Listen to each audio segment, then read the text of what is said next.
तो दोस्तों आज हम फिर से आपके लिए लेकर आए हैं देश दुनिया की सभी ताजा बड़ी खबरें। फटाफट एक एक कर विस्तार से आज आपको बताएंगे, तो वीडियो को अंत तक जरूर देखें। दोस्तों वीडियो बनाने में हमें काफी मेहनत लगी है, तो वीडियो को दिल से लाइक कर दें। दोस्तों पहली खबर में आपको बता दें कि मुसलमानों के समर्थन में उतरा अमेरिका। अमेरिकी संसद में मुसलमानों के लिए अमेरिका लेकर आया नया कानून, हिंदू संगठनों की बड़ी मुश्किलें। वही आपको बताएंगे दोस्तों कि उत्तर प्रदेश में चुनाव से पहले भाजपा को लगा बड़ा झटका। बीजेपी के पूर्व विधायक राम इकबाल सिंह समाजवादी पार्टी में हुए शामिल। वहीं आपको बताएंगे दोस्तों कि संसद में जया बच्चन ने खोया आपा, मोदी सरकार को दिया बुरे दिनों का साप। वहीं आपको बताएंगे दोस्तों कि बीजेपी सांसद ने किया दावा, सच्चे व्यक्ति के रूप में मोदी की छवि को हो रहा है लगातार नुकसान, पार्टी भी हो रही है धूलित। वहीं आपको बताएंगे दोस्तों कि जम्मू कश्मीर में होंगी विधानसभा की 90 सीटें, परिसीमन आयोग ने भेजा प्रस्ताव, मोदी सरकार ने दी मंजूरी। वहीं आपको बताएंगे दोस्तों कि निजीकरण को लेकर अपनी ही सरकार पर बरसे वरुण गांधी, कहा निजीकरण के नाम पर बेची जा रही है सब कुछ संपत्ति, मोदी सरकार का करूंगा विरोध। वहीं आपको बताएंगे दोस्तों कि गुजरात में बीजेपी के खिलाफ आम आदमी पार्टी को विरोध करना पड़ा भारी। आम आदमी पार्टी के 70 कार्यकर्ताओं को बीजेपी ने गुजरात में कराया गिरफ्तार, हो सकता है बड़ा बवाल। तो दोस्तों सभी खबरों को आपको एक एक कर बताने वाले हैं। वीडियो को लाइक कर चैनल को सब्सक्राइब कर दें और हमें कमेंट में बताएं कि आपके जिले किस राज्य से हमारी खबरों को देख रहे हैं। इसी बीच बढ़ते दोस्तों अगली खबर की ओर, तो मुसलमानों के समर्थन में उतरा अमेरिका। अमेरिकी संसद में मुसलमानों के लिए बना नया कानून, आरएसएस की बड़ी मुश्किलें। जी दोस्तों आपको बता दें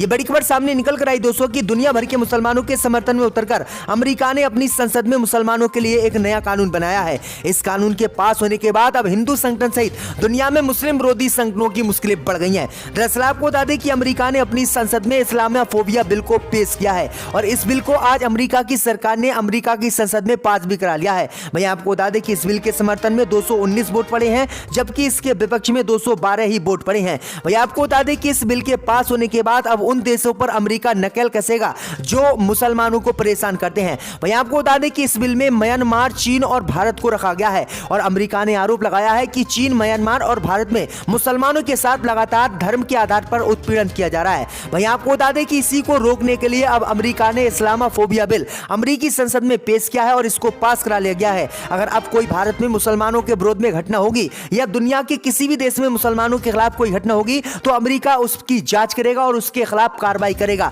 तो ये बड़ी अपडेट आई दोस्तों कि भारी विरोध के बाद अमेरिका की नई सरकार ने संसद में इस्लामोफोबिया बिल को पास कराया और मुसलमानों के समर्थन में यह बड़ा फैसला लिया है, जिसके बाद हिंदू संगठनों की मुश्किलें अब बढ़ गई हैं। इसी बीच तो दोस्तों अगली खबर की ओर, तो उत्तर प्रदेश में चुनाव से पहले बीजेपी को लगा एक और बड़ा झटका। बीजेपी के पूर्व विधायक राम इकबाल सिंह समाजवादी पार्टी में हुए शामिल। दोस्तों आपको बता दें ये बड़ी खबर सामने निकल कर आई दोस्तों कि उत्तर प्रदेश में चुनाव से पहले बीजेपी को बड़ा झटका आज लगा है और बीजेपी के एक और विधायक ने समाजवादी पार्टी को ज्वाइन कर लिया है। दरअसल आपको बता दें कि यूपी में बलिया की चिलकहर विधानसभा से भाजपा के पूर्व विधायक राम इकबाल सिंह सोमवार को अपने समर्थकों के साथ समाजवादी पार्टी में शामिल हो गए हैं। इस दौरान सपा के राष्ट्रीय अध्यक्ष अखिलेश यादव ने उन्हें पार्टी की सदस्यता दिलाई है। बता दें कि भाजपा के पूर्व विधायक राम इकबाल सिंह ने सोमवार को अखिलेश यादव से मुलाकात की थी। इस दौरान उनके समर्थक भी मौजूद रहे। उनके पार्टी में शामिल होने के बाद समाजवादी पार्टी की ओर से कहा गया है कि सपा का बढ़ता करवा, जिसके बाद अब योगी आदित्यनाथ की मुश्किलें बढ़ गई हैं। लगातार समाजवादी पार्टी में बीजेपी के विधायक शामिल हो रहे हैं। इसी बीच तो दोस्तों अगली खबर की ओर, तो संसद में जया बच्चन ने खोया आपा, मोदी सरकार को दिया बुरे दिनों का साप। जी दोस्तों आपको बता दें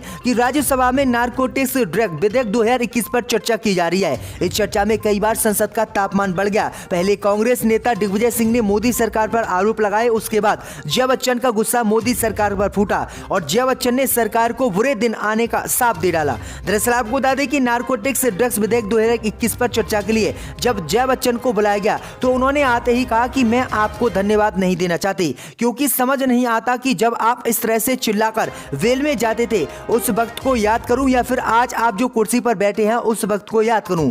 जया बच्चन की बात पर बीजेपी सांसद राकेश सिन्हा ने उन पर संसद की गरिमा को कम करने का आरोप लगाया। साथ ही उन पर यह भी आरोप लगाया कि उन्होंने संसद के स्पीकर को व्यक्ति तौर पर संबोधित किया है। भैया आपको बता दें कि जया बच्चन इस बात से भी नाराज है क्योंकि जया बच्चन की बेटे की बहू जो है ऐश्वर्या राय बच्चन पर ईडी की कार्रवाई है। लगातार उनसे इनकम टैक्स की छापेमारी को लेकर पूछताछ की जा रही है और इसी को लेकर जया बच्चन मोदी सरकार से नाराज हुई और उन्होंने संसद में बुरे दिनों का साप मोदी सरकार को दे डाला। तो दोस्तों अगली खबर की ओर, तो जम्मू कश्मीर में अब होंगी विधानसभा की 90 सीटें, परिसीमन आयोग ने मोदी सरकार को भेजा प्रस्ताव। जी दोस्तों आपको बता दें ये बड़ी खबर सामने निकल कराई दोस्तों कि जम्मू कश्मीर के विधानसभा क्षेत्रों के लिए नए परिसीमन की रिपोर्ट बन चुकी है। यहाँ के लिए बने परिसीमन आयोग ने जम्मू में 6 और कश्मीर घाटी में 1 सीट बढ़ाने का प्रस्ताव दिया है। परिसीमन आयोग के नए प्रस्ताव के बाद जम्मू में 43 सीटें और कश्मीर में 47 सीटें हो जाएंगी। आयोग की सिफारिश के अनुसार अनुसूचित जाति SC के लिए 7 और ST के लिए 9 सीटें जम्मू कश्मीर में आरक्षित की गई हैं। आयोग ने POK के लिए भी 24 सीटें आरक्षित की हैं। आयोग की रिपोर्ट को मंजूरी मिलने के बाद जम्मू कश्मीर विधानसभा में 83 सीटों की जगह पर अब 90 सीटें हो जाएंगी। पहले जम्मू कश्मीर में अनुच्छेद 370 हटने से पहले 83 सीटें थीं, लेकिन मोदी सरकार ने अब 7 सीटें इस बार बढ़ा दी हैं और अब जम्मू कश्मीर में 90 सीटें हो गई हैं। तो ये बड़ी अपडेट आ रही है। भैया आपको बता दें कि जम्मू कश्मीर के जो राजनीतिक दल हैं उन्होंने इसका विरोध किया है और कहा है कि मोदी सरकार ने आखिरकार सीट किस आधार पर बढ़ाई है। इसी बीच पर तो दोस्तों अगली खबर की ओर, तो निजीकरण को लेकर अपनी ही सरकार पर बरसे वरुण गांधी। कहा निजीकरण के नाम पर सब कुछ बेच रही है सरकार। जी दोस्तों आपको बता दें ये बड़ी खबर सामने निकल कर आई दोस्तों कि निजीकरण को लेकर अब अपनी ही सरकार के खिलाफ बीजेपी सांसद वरुण गांधी हो गए हैं और निजीकरण को लेकर वरुण गांधी ने अपनी ही सरकार पर सवाल उठाए हैं और बयान देकर मोदी सरकार की मुसीबत खड़ी कर दी है। दरअसल आपको बता दें कि भाजपा सांसद वरुण गांधी ने कहा है कि निजीकरण के नाम पर सब कुछ बेचा जा रहा है, करोड़ों लोगों की जिंदगियां बर्बाद की जा रही हैं और बर्बाद करने की साजिश सरकार लगातार रच रही है। उन्होंने कहा कि जब सारी सरकारी संपत्ति सरकार बेच देगी तो आखिरकार युवाओं को नौकरी और रोजगार कहां पर सरकार देगी। सरकार इसका जवाब नहीं देती है। उन्होंने कहा कि हम किसान सहित नौजवान सबके साथ हैं और सरकार अगर निजीकरण आगे करती है तो मैं इसका विरोध करूंगा और किसी भी कीमत पर निजीकरण नहीं करने दूंगा। तो ये बड़ी अपडेट आई दोस्तों की भाजपा सांसद ने अब मोदी सरकार के निजीकरण की नीति का विरोध किया है, जबकि विपक्ष लगातार मोदी सरकार के निजीकरण का विरोध कर रहा है। इस पर तो दोस्तों अगली खबर की ओर, तो गुजरात में बीजेपी के खिलाफ आम आदमी पार्टी के कार्यकर्ताओं ने किया विरोध। आम आदमी पार्टी के सभी नेता हुए गिरफ्तार। जी दोस्तों आपको बता दें ये बड़ी खबर सामने निकल कर आई दोस्तों कि गुजरात में बीजेपी के खिलाफ आम आदमी पार्टी के कार्यकर्ताओं को विरोध करना भारी पड़ गया और आम आदमी पार्टी के बड़े नेता सहित कार्यकर्ताओं को भाजपा सरकार ने गिरफ्तार करा लिया है और गुजरात में केजरीवाल को बड़ा झटका लगा है। दरअसल आपको बता दें कि आम आदमी पार्टी की गुजरात इकाई के प्रमुख गोपाल इतालिया के नेतृत्व में आम आदमी पार्टी के कार्यकर्ता हाल में हुई लिपिक भर्ती परीक्षा का पर्चा लीक होने के मामले पर विरोध दर्ज कराने के लिए सोमवार को भाजपा की राज्य इकाई मुख्यालय में घुस गए। यहां उनकी भाजपा के कार्यकर्ताओं से झड़प हो गई। इस दौरान कई लोग घायल हो गए। पुलिस ने ये जानकारी दी। पुलिस ने बताया है कि गांधीनगर पुलिस ने 500 लोगों की भीड़ के खिलाफ FIR दर्ज की है और आम आदमी पार्टी के नेता इतालिया सहित आपके लगभग 70 कार्यकर्ता व नेताओं को राज्य भाजपा मुख्यालय कमलम के अंदर हंगामा करने के आरोप में गिरफ्तार किया गया है। इस दौरान पुलिस ने स्थिति को नियंत्रित करने के लिए लाठीचार्ज किया है। उन्होंने कहा कि कुछ पुलिसकर्मियों और भाजपा कार्यकर्ताओं को चोटें भी आई हैं। तो बड़ी अपडेट आई दोस्तों कि आम आदमी पार्टी ने गुजरात में भाजपा के खिलाफ मोर्चा खोला तो गुजरात में आम आदमी पार्टी के ही नेताओं को गिरफ्तार बीजेपी ने करा दिया। इसी बीच पर तो दोस्तों अगली खबर की ओर, तो इटावा में बोले शिवपाल सिंह यादव अखिलेश के साथ मिलकर लेंगे यूपी में चुनाव। कहा छापेमारी से नहीं डरते समाजवादी। जी दोस्तों आपको बता दें कि उत्तर प्रदेश के इटावा में जिला कारपोरेटिंग बैंक की वार्षिक बैठक में पहुंचे शिवपाल सिंह यादव ने कहा कि अब तय हो गया है कि सपा प्रसपा मिलकर उत्तर प्रदेश में चुनाव लड़ेंगे। उन्होंने कहा कि हमारे बहुत से दलों से बातचीत हुई थी, लेकिन फिर मैंने सोचा कि गठबंधन ही करना है तो घर में ही गठबंधन करेंगे। शिवपाल ने फोन टैपिंग और छापेमारी को बीजेपी का चरित्र बताया। वहीं मौके पर पहुंचे मुलायम सिंह एवं शिवपाल के इकलौते जीजा ने अखिलेश और शिवपाल के एक होने पर धन्यवाद दिया और लोगों से कहा कि अब भ्रम खत्म हो गया है, अब दोनों एक हो गए, इसलिए दोनों ही एक पार्टी को वोट करें और इनकी सरकार 2022 में उत्तर प्रदेश में बनवा दें। इसी बीच पर तो दोस्तों अगली खबर की ओर, तो बीजेपी सांसद ने किया दावा सच्चे व्यक्ति के रूप में मोदी की छवि को हो रहा है लगातार नुकसान। जी दोस्तों आपको बता दें कि केंद्र सरकार कई मौके पर लद्दाख और अरुणाचल प्रदेश में चीनी सेना की घुसपैठ की खबरों का खंडन कर चुकी है। ऐसे में भारतीय जनता पार्टी के राज्यसभा सांसद सुब्रमण्यम स्वामी लगातार अपनी ही सरकार पर हमलावर दिख रहे हैं।